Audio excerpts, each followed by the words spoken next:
Sea tú sí, sí, y tú no, no. El verdadero mensaje de Jesús y los 13 corazones del despertar. Hola, ¿qué tal? ¿Cómo estás? Te doy la bienvenida a este canal, a mi canal, a la Escuela Sistémica Mónica Madrid, donde espero que te sientas en casa. Y bueno, si te quieres suscribir para recibir todas las semanas estos vídeos tan interesantes sobre el mensaje de Jesús, pues dale a la campanita para que. Hoy vamos a hablar de si Jesús, bueno, ya sabéis que en este canal lo que hago es transmitir el mensaje de Jesús de una manera mucho más clara, que lo podamos entender todos. Y bueno, desde un punto de vista de cómo yo lo he vivido cuando he leído todos los textos que me he encontrado, tipo la Biblia, el curso de milagros y todo esto.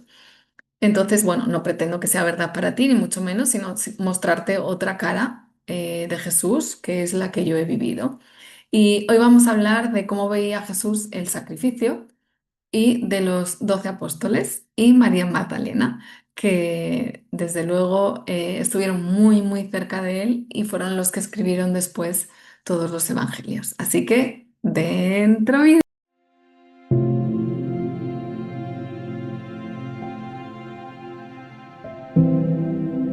Digamos que no nos enseñaron, o ese no fue el mensaje de Jesús, que Él vino a sacrificarse, que su misión era cargar con nuestras culpas. Él nunca se sacrificó. Él se ofreció, nos ofreció todo desde la verdad, no complacía a nadie, no pedía aprobación de nadie, no hacía las cosas por miedo ni por deber, sino que lo hacía desde su verdad y desde su coherencia. Y por eso decía que vuestro sí sea un sí y que vuestro no sea un no, porque él estaba en coherencia total con lo que sentía y con lo que pensaba. Y claro, eso le llevaba a tener muchísimos detractores y a que a mucha gente rechazara su mensaje. Pero él vivía desde su verdad, porque cuando al final vivimos desde la verdad, no necesitamos justificarnos. Y hoy quiero recordarte ese mensaje, ¿no? Y ese significado de cómo le acompañaron y de lo que representan los 12 apóstoles y María Magdalena para nosotros, lo que representó para Jesús, cómo se transformaron y bueno, digamos que cada apóstol representa una parte de nosotros y es muy bonito ver cómo todas esas partes viven en nosotros. Así que bueno, espero que te guste este mensaje porque lo traigo desde el corazón y desde el amor más profundo para que podamos entender lo que nos vino a decir este maestro. Y bueno, pues en realidad para mí es el maestro de la coherencia. No, no era un mártir, era un hombre libre que vivía cada palabra que decía. Su fuerza no venía del sacrificio, sino desde la coherencia absoluta entre su mente, su corazón y su acción. Y cuando decía que sí, lo hacía con todo su ser y con todo su amor, y cuando decía que no, lo hacía sin culpa, porque era su verdad. Eh, pero al final, cuando decía que sí, te transformaba y cuando decía que no, también, porque al final encarnaba la verdad y no la enseñaba, ¿no? Él era su propia verdad y él era el ejemplo que todos veíamos en esa verdad tan pura, ¿no? Y, y esto es lo que al final nos enseñaba y que nosotros hacemos todo lo contrario. Es decir, él enseñaba a que no había a que había que estar en coherencia y nos estafamos continuamente, mentimos, nos mentimos, decimos que sí cuando queremos decir que no y que no cuando queremos decir que sí. No hay verdad en nuestro mensaje porque no hay coherencia. Seguramente en la mayoría de nosotros, bueno, yo creo que todos, pero bueno, voy a decir la mayoría porque a lo mejor hay gente que no está ahí, ¿vale? Pero yo por lo menos sí que sigo estando ahí en muchas ocasiones y me pillo el que no haya coherencia entre lo que piensas, lo que dices y lo que haces. Que a mí personalmente es cuando mi cuerpo no me reacciona, o sea, cuando mi cuerpo me paraliza o me pongo enferma o pero cualquier tontería, el estómago, la garganta o me cojo un catarro, que normalmente estoy bastante sana, pero puede ser, ¿no? O cuando me rompí el pie por dos partes, a mí me para el cuerpo y me para porque no hay coherencia, porque estoy luchando entre lo que pienso, lo que digo y lo que hago. Y yo creo que este es uno de los mensajes de Jesús, ¿no? Que, que no te estafes, que seas tu verdad, que no haya lucha tampoco, ¿no? O sea, porque no, él no lo encarnaba como una lucha, sino que no intentaba despertar a quien no quería ser despertado y simplemente él mostraba su verdad desde su coherencia. Y cuando tenía que decir algo lo decía muy firme, ¿eh? Porque el amor no significa dejarme estafar y complacer a otros, ni sacrificarme por otros. Esto no tiene nada que ver con el amor y esto ya lo he dicho en otras ocasiones, ¿no? El amor es amor y ya está. Y el sacrificio viene del miedo, de la carencia, del olvido, de no recordar quiénes somos, ¿no? Y el amor multiplica, nutre y une.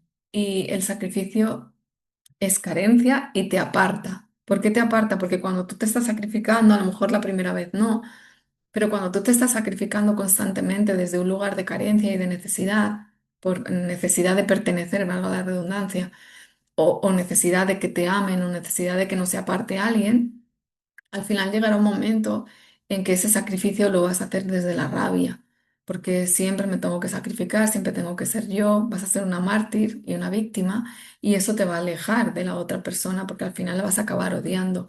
Entonces, este no es el mensaje que nos traía Jesús. El mensaje de Jesús era amor y no sacrificio. Y ahora me gustaría hablaros un poco de lo que representaban los 12 apóstoles para él y de cómo se fueron uniendo a él y de sus partes de sombra, ¿no? Y cada apóstol, como decía antes, representa las 12 partes del alma humana. Cada uno representa nuestra fuerza interior, que Jesús vino a despertar en ellos, no a domesticar, sino a despertar, y que todos tenemos a cada uno de nosotros, a cada uno de esos apóstoles en nuestro interior. Y me gustaría como hacer un repaso de todos y de lo que yo he podido como observar en cada uno después de haber leído mucho y bueno, también te recomiendo la película, perdón, la serie The Chosen, que está en Amazon Prime, creo que también está en Netflix, pero también está en Amazon Prime porque bueno, pues es un poco como se unieron todos a él y un poco la vida de Jesús, ¿no? El primero del que quiero hablaros es de Pedro. Pedro era la fe valiente, representa la fe humana que cae de vez en cuando, pero no se rinde, ¿no? Digamos que cuando antes de conocer a Jesús era impulsivo, era inseguro, era muy emocionalmente inestable, decía que sí y luego se arrepentía y buscaba muchísimo la aprobación continua y temía mucho miedo al rechazo. Esta parte vive en nosotros, si nos damos cuenta, esta parte está en nosotros en algún momento de nuestra vida, la hemos encarnado, ¿no? Y cuando conoció a Jesús, se convirtió en el pilar de la fe, que fue un poco lo que me sucedió a mí, ¿no? Digamos que ese fuego interior que tenía Pedro se purificó en confianza y la pasión se transformó en entrega firme. Y el gran aprendizaje de Pedro fue la fe, es no dudar y seguir amando incluso cuando dudas. Y eso fue lo que me ocurrió también a mí cuando me sentí perdida en un momento de mi vida. Mm, y me desconecté un poco de esa fe, ¿no? Me sentía rota, me sentía perdida y volví a encontrar esa parte de mí misma que confía y ya. Es como confío y ya, que no duda, ¿no? Que no duda de que lo que está sucediendo en este momento es lo que tiene que suceder, porque de ahí voy a pasar a otro nivel diferente, a otro nivel de conciencia, a ser más feliz y a ser más coherente conmigo misma, ¿no? Y al final todas las capas del personaje se van rompiendo una a una para que tú llegues a verte, a ver tu ser con toda la esencia, ¿no?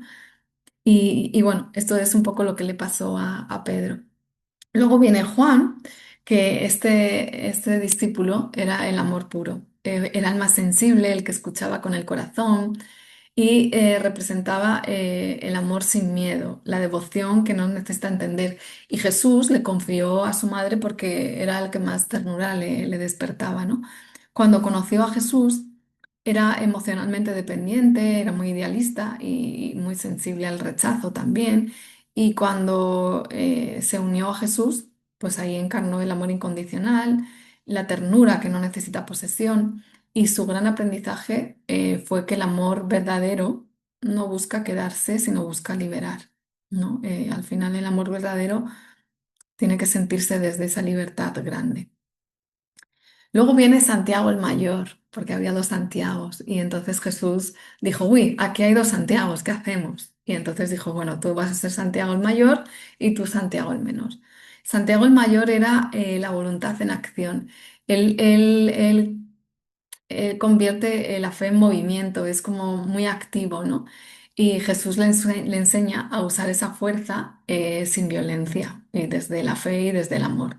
Representa el coraje al servicio del alma y cuando conoció a Jesús, pues tenía muchísima ambición, muchísimo orgullo espiritual, muchísimo poder y quería ser el primero siempre, ¿no? Y cuando empezó a seguir a Jesús, ese fuego se volvió coraje y, y todo su liderazgo y toda su fuerza y todo su poder lo puso al servicio del Espíritu, ¿no? Y aprendió que el verdadero poder nace desde la humildad y desde el servicio y no desde la fuerza, que es algo que también llevamos todos en nosotros, ¿no? Ese orgullo y bueno, tenemos que conectar también con esa humildad. Luego viene Andrés, que Andrés es el primero que reconoce la llamada y la guía a otros. Y es la apertura. Andrés es como esa apertura desde el corazón, representa la disponibilidad, el decir que sí al cambio, es como era, sí, venga, hay que cambiar, pues sí. Y cuando conoció a Jesús, digamos que su parte de sombra es como era muy dependiente del entorno, tenía muchísimo miedo a destacar, tenía necesidad de mediar, de sentirse útil eh, y de ser reconocido en el fondo, ¿no? Y él se convirtió en el puente entre Jesús y los demás, porque era como la apertura consciente. Y tuvo que aprender a ser canal, que ser canal, perdón, no es desaparecer, sino que es dejar pasar la luz sin tener que adueñarse de ella, ¿no? Fijaos qué bonito, el que pase la luz, pero no tengo que apegarme a ella. Luego viene Felipe. Felipe era la mente que busca. Es que era siempre el buscador nato, ¿no? Siempre preguntaba, siempre quería ver más allá, siempre quería ver la verdad. Y Jesús le muestra que la verdadera visión no está en los ojos, sino en la conciencia y en el corazón. Y representa la razón que se entrega al Espíritu. Cuando conoció a Jesús, pues era pues súper racional, súper escéptico, una mente analítica que necesitaba pruebas de todo. Mateo también estaba un poco ahí, ¿no? Pero ahora desarrollaremos a Mateo. Y bueno, esa parte también vive en nosotros, ¿no? El que si no nos prueban las cosas parece que no nos las creemos y llegado un momento utilizamos demasiado la mente racional y nos olvidamos de conectar con el corazón, ¿no? Digamos que cuando conoció a Jesús, esa razón se convirtió en discernimiento y era la mente puesta al servicio del alma. Su gran aprendizaje fue que la verdadera inteligencia no busca entenderlo todo, sino confiar en lo que siente. Y eso es un poco lo que decía antes, ¿no? Hay veces que no hay que usar la inteligencia, sino la conciencia en el fondo, ¿no? La conciencia y ese sentimiento, ese confiar en la vida y ese que, bueno, pues esto es lo que estoy viviendo y no me resisto a ello, sino que lo abrazo para poder ver más allá, no con los ojos del cuerpo, sino con los ojos del espíritu. Luego viene Bartolomé, que es como la transparencia, es un hombre sin doblez, es súper sincero. Jesús lo amaba por su pureza y por su honestidad sin adornos y representaba esa sinceridad del alma que no necesita máscaras. Cuando conoció a Jesús tenía un exceso de juicio y mucha rigidez moral y necesitaba siempre tener la razón, porque como se conectaba mucho a la sinceridad, pues él creía que a través de esa sinceridad tenía razón y lógicamente pues no era así, ¿no? Y digamos que cuando se unió a Jesús, se volvió ese ejemplo de sinceridad y pureza, de intención, y su aprendizaje fue, digamos que la verdad sin amor hiere, pero la verdad con amor libera. Él hablaba desde la verdad, pero hay veces que hería al otro porque quería tener razón y porque quería que su verdad se impusiera, ¿no? Y el amor puede estar, perdón, la verdad puede estar perfectamente conectada con el amor. Se pueden decir las cosas desde el amor y aunque el amor también es firme, pero, pero se puede decir desde esa pureza y desde ese amor hacia el otro, ¿no? De verle como un igual y de conectar con ese amor tan profundo. Luego viene Tomás, que Tomás era Tomás el incrédulo, o sea, era la duda con patas. Necesitaba tocar para creer, pero su duda al final se convierte en fe viva. Representa el intelecto, el que busca la verdad y cuando encuentra a Jesús, pues también encuentra que Dios está dentro de sí mismo, ¿no? Él tenía mucho miedo a ser engañado, tenía, yo diría, herida de traición, ¿no? Si lo llevamos a las heridas emocionales, que a mí me gusta todo como relacionarlo mucho. Él tenía herida de traición y necesitaba como esa evidencia física de que las cosas eran verdad a través de esa evidencia física, ¿no? Y tenía muchísimo miedo siempre a ser engañado. Y se convirtió cuando conoció a Jesús en el buscador que encuentra la verdad aquí dentro, dentro de sí mismo, ¿no? Y su aprendizaje fue que la duda, cuando se sostiene con honestidad, se convierte en esa fe viva. Luego tenemos a Mateo, ¿no? Mateo a mí me hacía muchísima gracia porque, pues claro, es que era una mente totalmente estructurada. Yo me atrevería, pero esto es un atrevimiento mío, a decir que tenía rasgos de espectro autista. Mm. De hecho, si veis la película, o sea, la serie de Chosen, se le ve como sus movimientos y su estar dentro, ¿no? Y su mente estructurada, sobre todo los movimientos, ¿no? A mí los movimientos que hace Mateo me recordaban a un poco al autismo, pero bueno, vosotros ver la serie y decidís qué opináis, ¿no? Pero a mí me da la sensación de que tenía algún rasgo de autismo.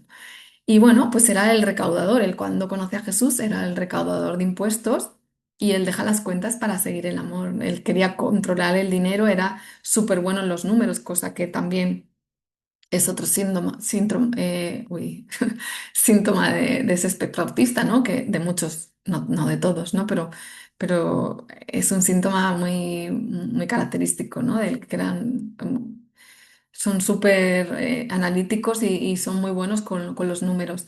Y cuando conocí a Jesús, pues digamos que toda esa codicia que tenía con el dinero y ese egoísmo, ¿no? En el fondo lo transformó en ese orden espiritual, ¿no? Él es el que llevaba también la parte racional, pero al servicio del amor.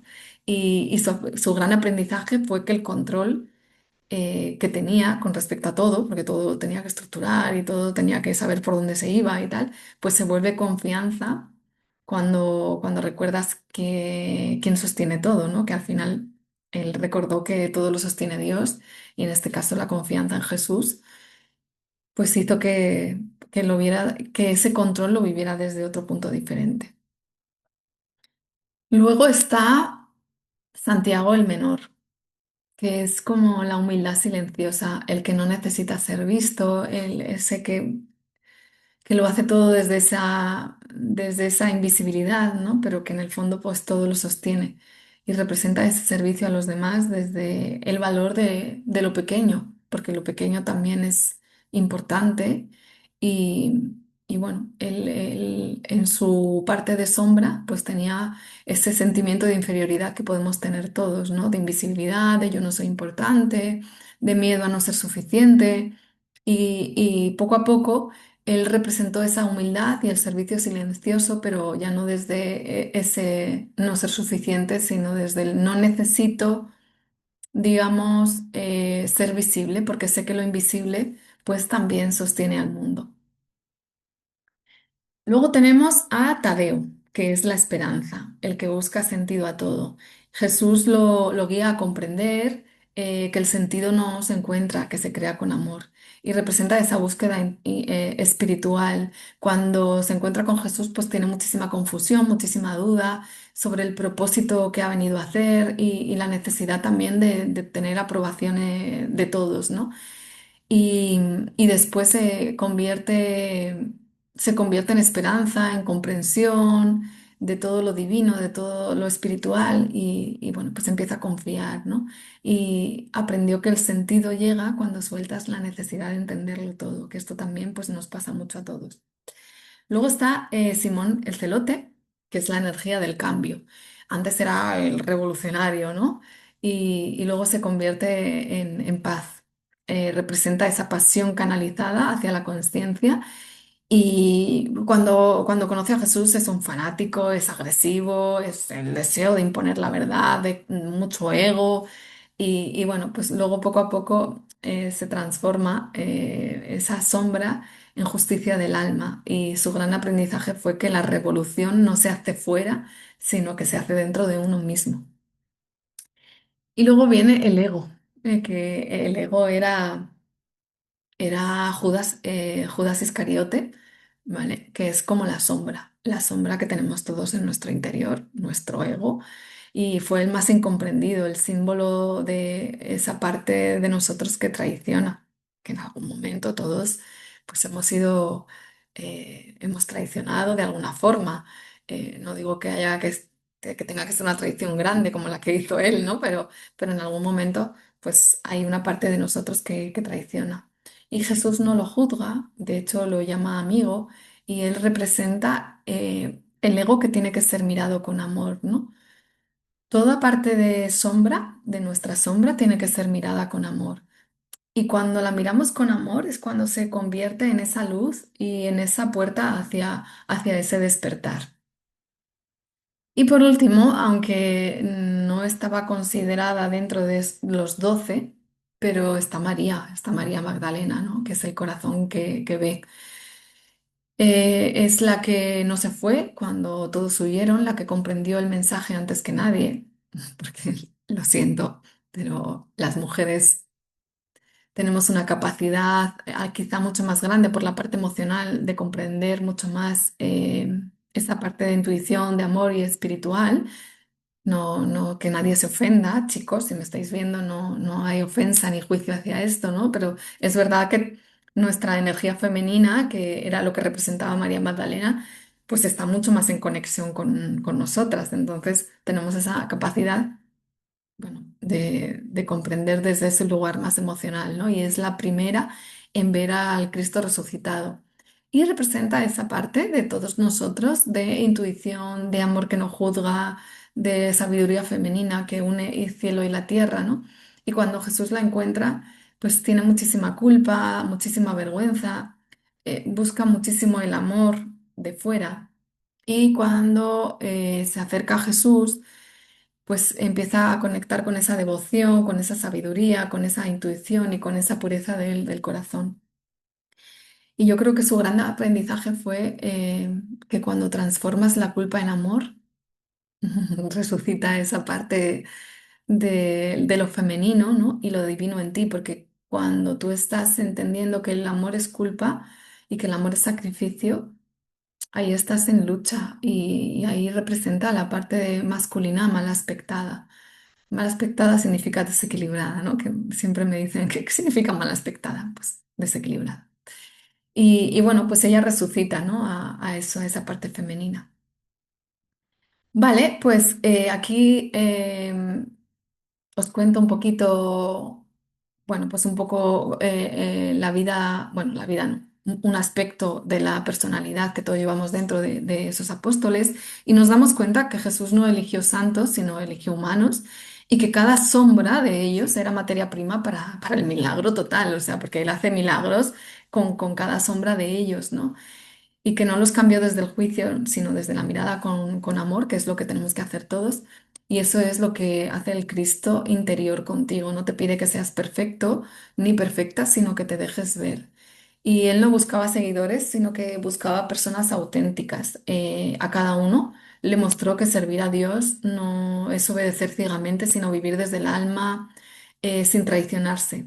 Por eso la frase del principio de sea tu sí, sí y tu no, no. Y eso significa que vivas desde la verdad, no desde el miedo, desde la coherencia, porque cuando mientes para agradar, te crucificas tú, pero cuando eliges la verdad, resucita el Cristo en ti y es como conectas con ese amor, con esa pureza que ya hay dentro de ti.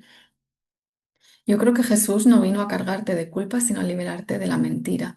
Y tampoco vino a sacrificarse por nosotros, sino a mostrarnos cómo vivir desde el corazón, ¿no? Y nos damos cuenta que los apóstoles no eran santos, eran reflejos de nosotros mismos, de esas partes de nuestra alma que todavía están aprendiendo a decir la verdad. Y María Magdalena pues nos recuerda un poco que el amor no duele y que servir no es sacrificarse y que el reino de Dios comienza cada vez que eliges la verdad sobre el miedo. Así que, bueno, hasta aquí el vídeo de hoy. Espero que hayas sentido esa purificación dentro de ti y que hayas empezado a comprender que el amor no es sacrificio, que el amor es amor y a través, conocerte un poquito mejor a ti mismo a través de un poquito de esa personalidad de los 12 apóstoles y María Magdalena. Nos vemos en el siguiente vídeo. Déjame tus comentarios, déjame qué te gustaría de que hablara en el siguiente vídeo con relación a la vida de Jesús, o qué cosas no entiendes de la vida de Jesús que te gustaría poder entender, o qué cosas has interpretado mal, perdón, y que te gustaría ver desde otro sitio diferente. Te mando un súper abrazo con mucho, mucho, mucho, mucho amor y nos vemos en el siguiente vídeo.